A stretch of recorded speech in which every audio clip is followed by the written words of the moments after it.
జనసేనకు 24 assembly 3 MP 99 మంది assembly అభ్యర్థులతో TDP Janasena తొలి జాబితా 94 మంది టీడీపీ 5 జనసేన అభ్యర్థుల పేర్ల ప్రకటన. ఇక ఏపీ కోసం కలిసి వస్తున్నాం, ప్రజలే గెలిపించుకోవాలని చెప్పి చంద్రబాబు పిలుపునిస్తా ఉంటే బీజేపీకి 4 అసెంబ్లీ 4 లోక్సభ సీట్లు కేటాయించే ఛాన్స్ అంటూ ఒక వార్త కనిపిస్తా ఉంది. బీజేపీకి 4 అసెంబ్లీ 4 లోక్సభ, మొత్తం లోక్సభ స్థానాలు ఏపీలో 25 స్థానాలు ఉన్నాయి.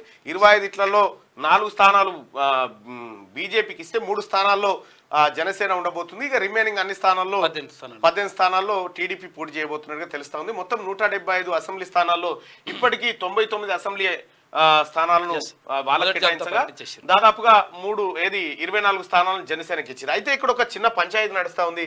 జనసేనకు ఇచ్చినటువంటి సీట్లు చాలా తక్కువ.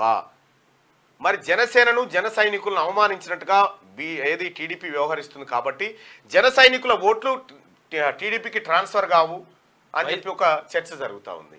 అయితే వాస్తవానికి ప్రస్తుతం ఉన్నటువంటి పరిస్థితుల్లో పవన్ కళ్యాణ్ గారు ఆచితూచి ఏం చేయాలి, ఎలా గొప్ప సీట్లు సాధించాలి, జగన్మోహన్ రెడ్డిని గద్దెను ఎట్లా దించాలనేటువంటి ఒక సీరియస్ యాక్షన్ ప్లాన్ లో కొంత కాంప్రమైజ్ అయినట్టుగా కనిపిస్తా ఉంది.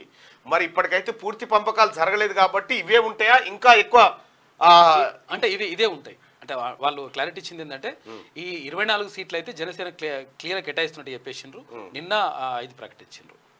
24 ఉంటాయి. తర్వాత బీజేపీకి కొన్ని ఉంటాయి, బీజేపీ కూడా కొన్ని ఉంటాయి, మిగతా స్థానాల్లో కూడా టీడీపీ. అయితే ఆయన ఏమంటుండంటే పవన్ కళ్యాణ్ ఏమంటుండంటే గతంలో మనం ఒక 10 స్థానాలు గెలిచి ఉంటుంటే ఈ ప్రభుత్వం వచ్చేది కాదేమో, అంటే కొంచెం మనం టఫ్ గా తీసుకునేటోళ్ళం.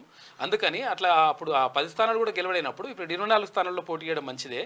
తర్వాత ఇంకోటి ఏంటంటే మనము ఆ అధికార పార్టీని దించేయడం ఇంపార్టెంట్ ఇక్కడ ప్రధానంగా. దానికోసం నేను ప్రభుత్వ వ్యతిరేక ఓటు చీలిపోకూడదనే ఉద్దేశంతో అందుకని కలిసి పనిచేద్దామని చెప్తున్నాడు ఆయన. రైట్, ఇక్కడ క్లియర్ గా ఒక ఆప్షన్ అయితే ఉండేది. రాజకీయాల్లో ఎవరికి ఎవరు శాశ్వత శత్రువులు శాశ్వత మిత్రులు ఎవరు ఉండరు.